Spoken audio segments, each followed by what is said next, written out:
Saludos, bienvenidos a Mundo 2020.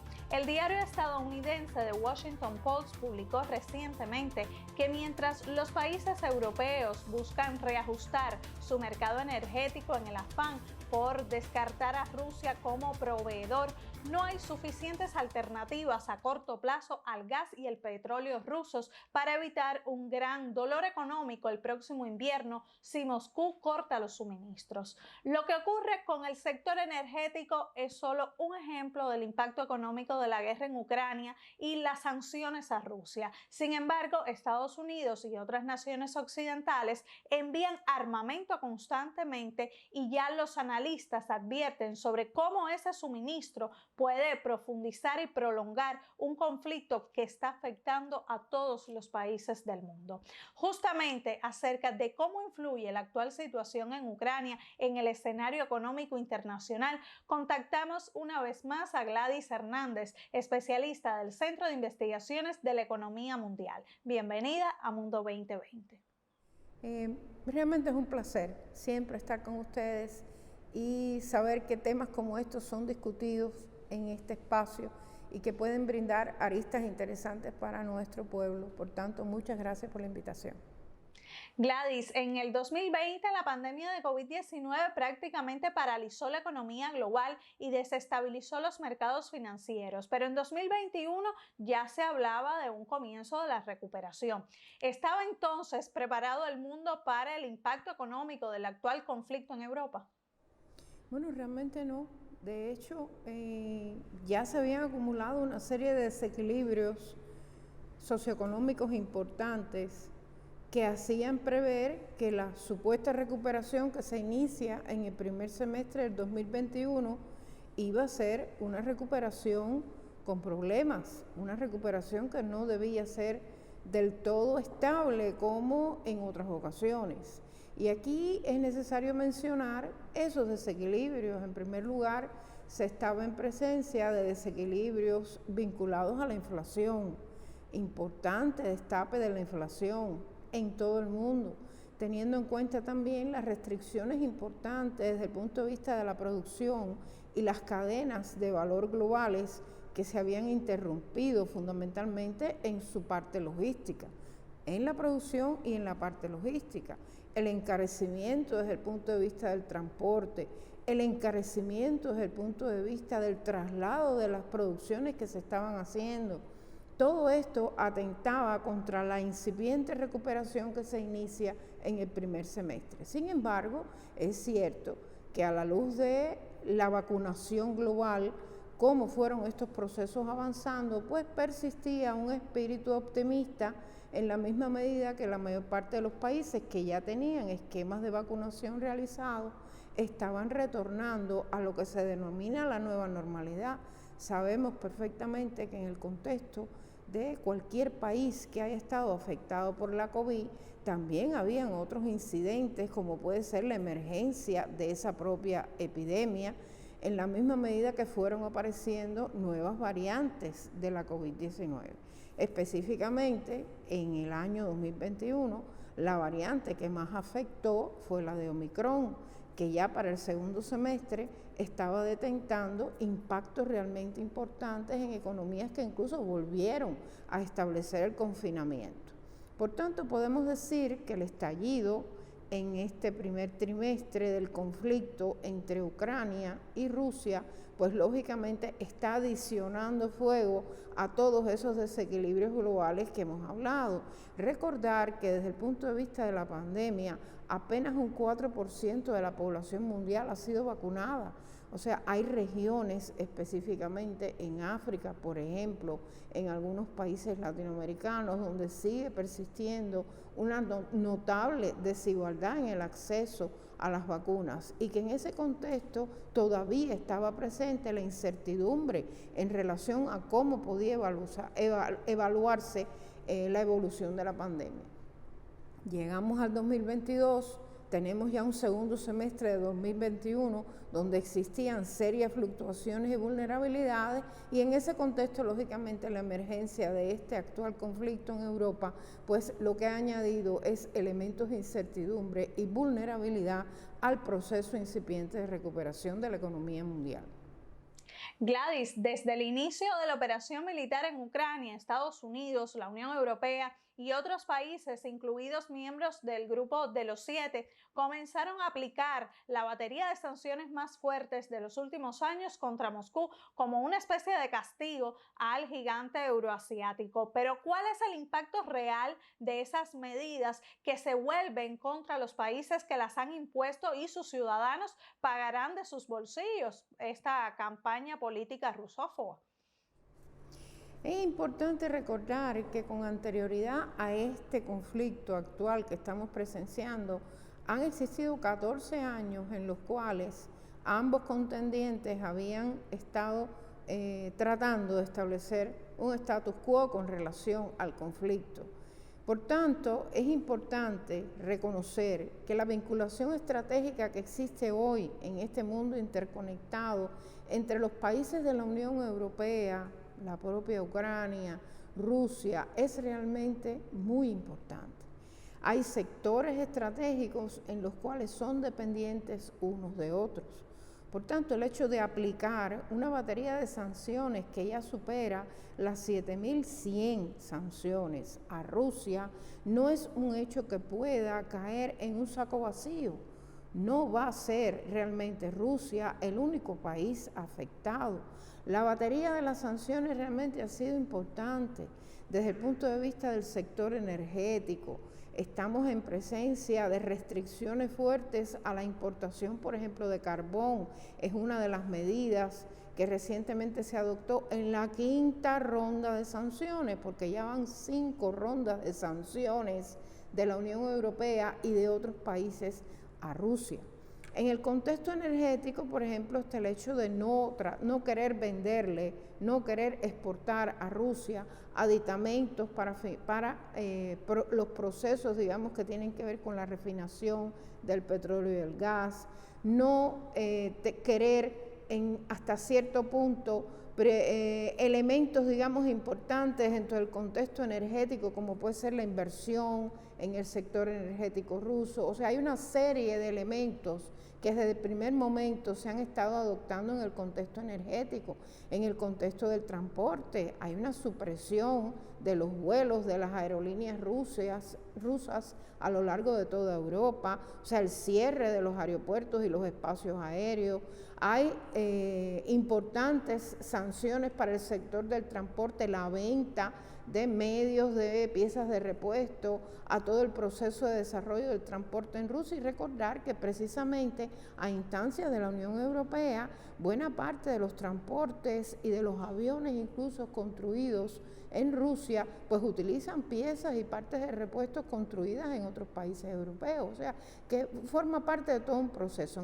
En el caso del comercio, las restricciones al comercio con empresas rusas, las restricciones a transacciones financieras a empresas rusas, pero sin duda de todo este conjunto de sanciones importantes, la que más ha pesado y la que más resulta trascendental es la que tiene que ver con la supresión de Rusia del sistema de transacciones financieras SWIFT, sistema a través del cual se realiza la mayor parte de las transacciones financieras.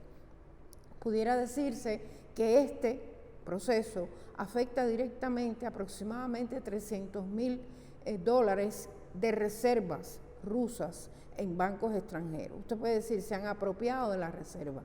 No, realmente, las reservas siguen siendo propiedades rusas, lo que no pueden utilizarse en transacciones. Por eso pensamos que las sanciones no solo afectan a Rusia, afectan también a todos los pueblos que están implicados en el proceso de una forma u otra, ya sea a partir del conflicto militar, pero ya sea también a partir de los impactos que estas sanciones están ejerciendo en todos.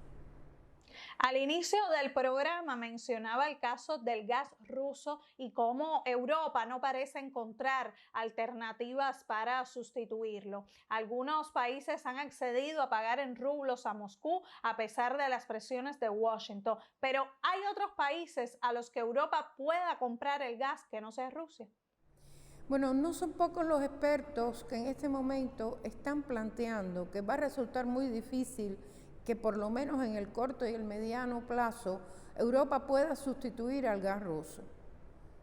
De hecho, a pesar de que ya ha sido introducida una sanción que es muy importante porque suprime la importación de carbón desde Rusia para Europa, no es la misma situación con el petróleo y con el gas. Bueno, realmente Rusia exporta a la Unión Europea el 40% de su producción de petróleo y gas. Esos son los países que históricamente han estado recepcionando sobre todo el gas, incluso a través de los diferentes gasoductos famosos que han entrado también en este conflicto porque ha sido suspendido el movimiento de gas propiamente. Sin embargo, Europa ha mantenido en la mayoría de los países la importación de gas y de petróleo ruso. ¿Por qué? Por esto que estamos diciendo. ¿Dónde pudiera comprar Europa gas? ¿Cuál puede ser el costo? Recordemos que cuando un país como Rusia, que además es el tercer productor de petróleo y de gas a escala mundial, sale del juego, se genera una demanda extraordinaria.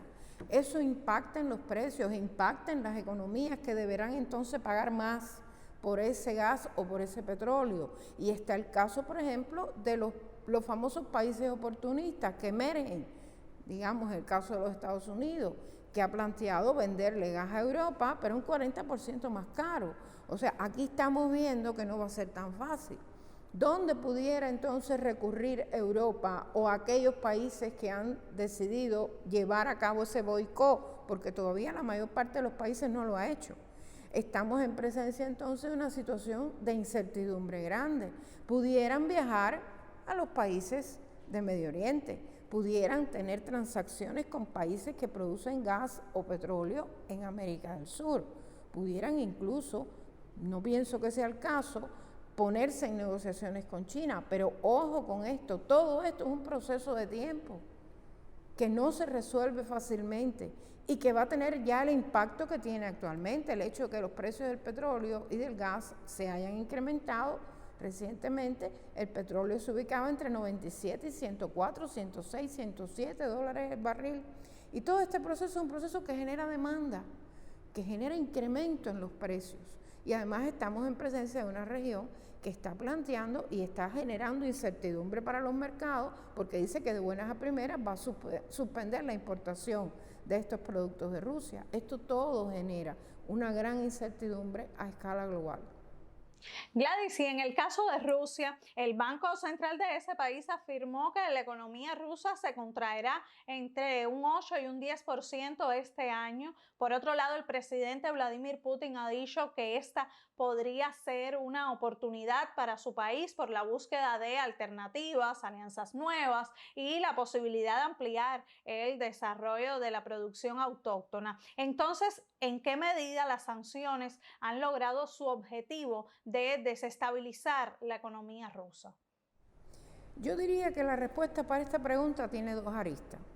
Hay una arista que es objetiva, que es real. Un país que tenga más de 7.000 sanciones, que esté coartando su desarrollo socioeconómico, su desarrollo propiamente social, que en un plazo de un trimestre, porque estamos hablando de 3 meses prácticamente, le haya suprimido a ese país los canales tradicionales de transacciones financieras y comerciales con los cuales la economía se desarrollaba, está claro que va a tener un impacto.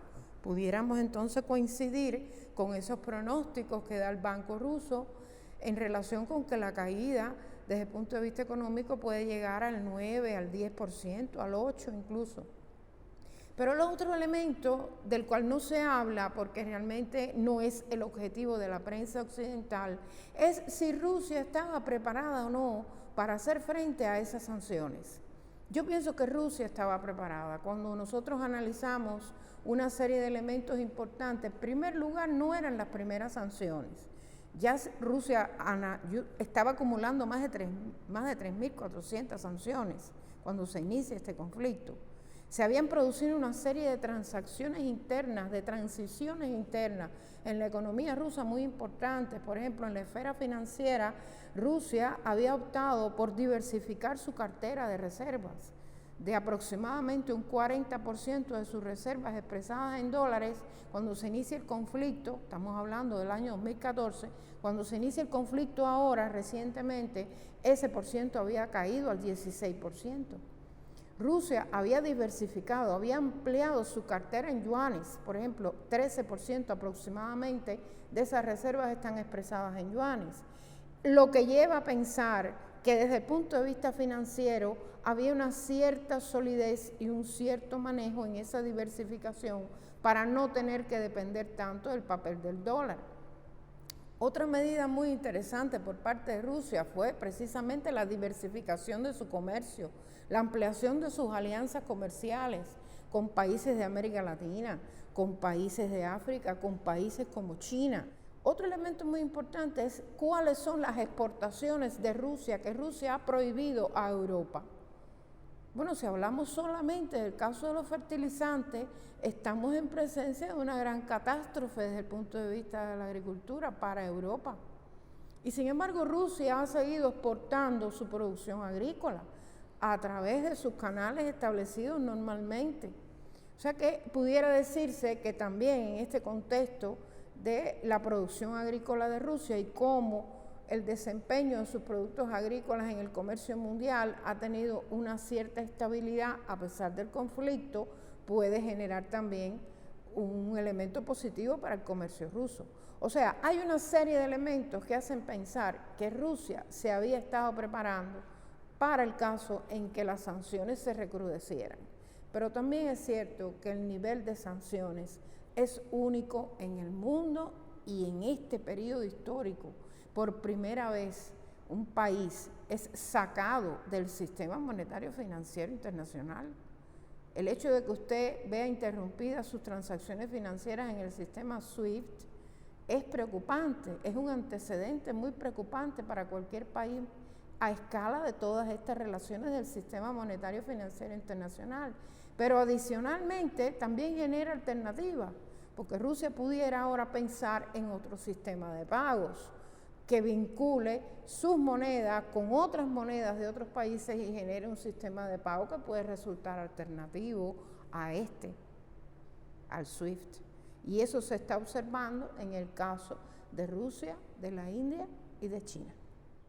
Hagamos ahora una pausa. Al regreso hablaremos sobre los pronósticos para la economía a más largo plazo y acerca de cómo la guerra influye a nivel internacional en los precios no solo del gas y el petróleo, sino de los alimentos. Así que no se aparten, que en instantes estamos de regreso en Mundo 2020. Me gusta viajar al pasado para hacerle preguntas.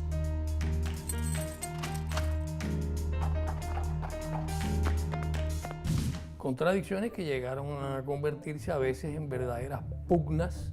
¿Quién podía detener a la mujer en el largo camino de la independencia? La historia es una fuente para aprender de los errores que nos antecedieron.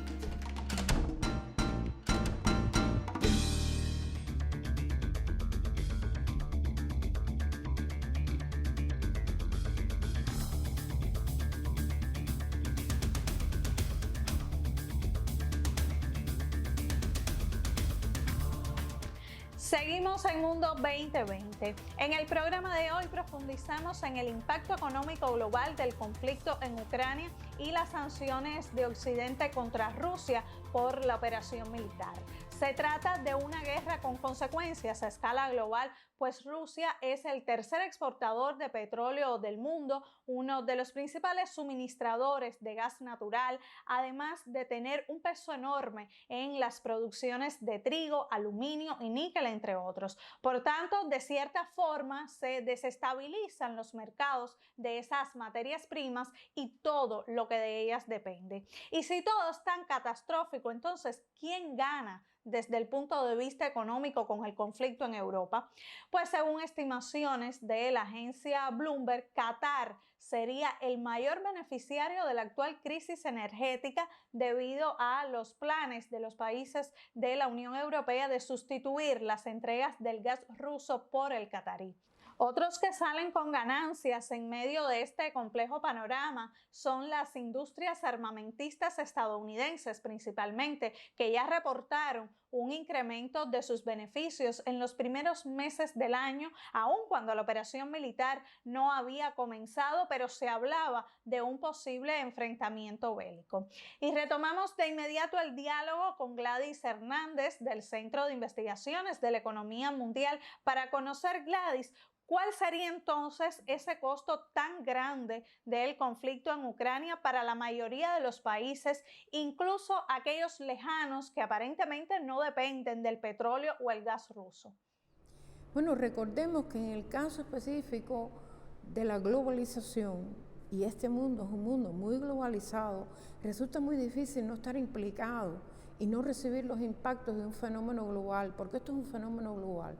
Cuando se habla de más de 7.100 sanciones a un país como Rusia, que es uno de los grandes países emergentes en el contexto internacional, y estamos hablando de contendientes como Estados Unidos, la Unión Europea con sus 27 miembros, y Japón y otras economías a escala global, pues está claro que es muy difícil sustraerse de los impactos.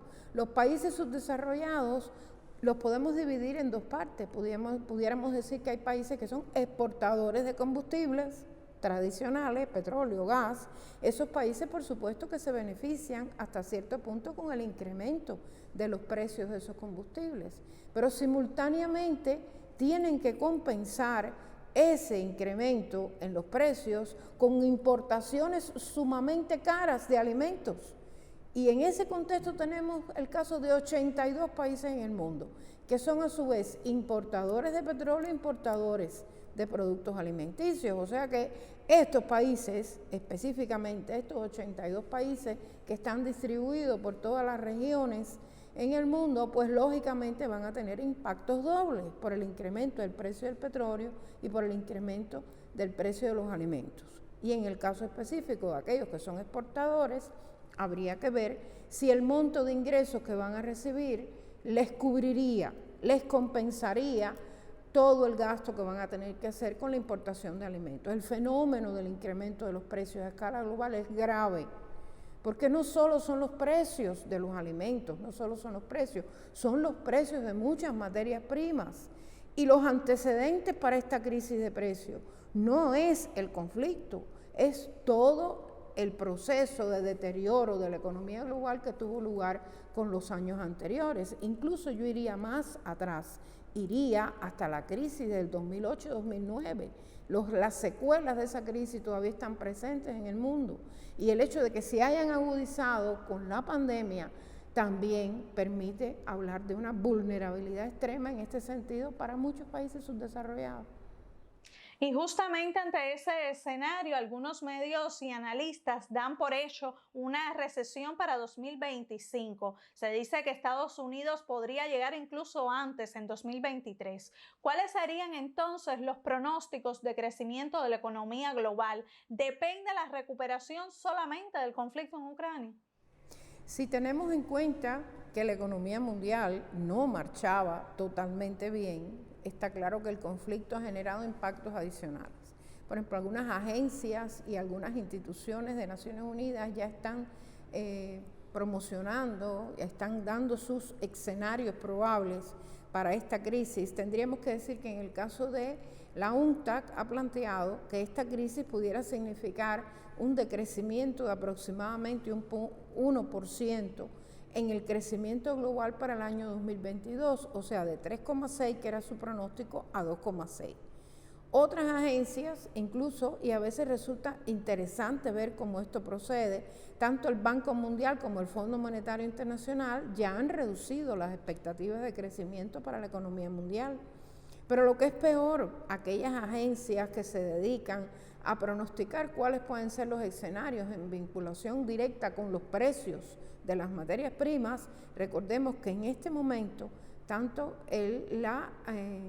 la FAO como otras agencias vinculadas a los precios del petróleo están planteando que se ha producido un incremento exponencial de los precios, en el caso de la FAO, del índice de precios global para los alimentos de aproximadamente un 150% en el mes de marzo, y en el caso específico de los precios del petróleo se habla de que pueden darse precios del petróleo que superen los $90. De hecho, ya eso está ocurriendo. Y más recientemente se han incluso superado el nivel de los $100 el barril. Por tanto, con esas alternativas está claro que la recuperación va a ser, si es que hay recuperación, porque no son pocos los analistas que plantean que puede darse una recesión importante a escala global si este conflicto se mantiene. Si aún el conflicto lograra resolverse, recuerden que parte de los impactos ya están y por tanto van a seguir pesando en el proceso de una supuesta recuperación a partir de que se negocie la paz entre estos dos países. Gladys, la guerra en Ucrania se ha planteado como un conflicto geopolítico, pero nos gustaría indagar en si en su origen o en las fuerzas externas que él atizaron subyace alguna causa de tipo económico. El problema es que no se puede sustraer una cosa de otra. O sea, en la esencia misma de los fenómenos hay una lucha por la hegemonía global. Y la lucha por la hegemonía global implica economía, política, desarrollo social, desarrollo ambiental. O sea, en esa multidimensionalidad que tienen hoy las crisis, está claro que el elemento económico está presente, que en el caso específico del conflicto de Rusia con Ucrania, están presentes otros intereses económicos que van más allá de ese conflicto, que no es nada simple, que no es nada único, que está respaldado por intereses económicos muy fuertes del lado de la Unión Europea, del lado de Estados Unidos, en una búsqueda por el control de los recursos naturales que pueden haber estado ubicados precisamente en estas dos nuevas repúblicas, Donetsk y Donbass. Y adicionalmente está el elemento socioeconómico de la hegemonía, que implica destruir a un posible oponente o contendiente como puede ser Rusia, e incluso afectar en el eje central de su desarrollo económico a este país, porque si no, no se hubiesen adoptado tantas sanciones de tan múltiple carácter. Y les digo más, a ver, pensemos si en el mundo cada vez que los Estados Unidos han atacado e invadido un país, se hubiesen adoptado sanciones de la magnitud de las actualmente adoptadas, ¿hubiesen existido crisis como las que estamos presenciando en el mundo? Yo creo que no.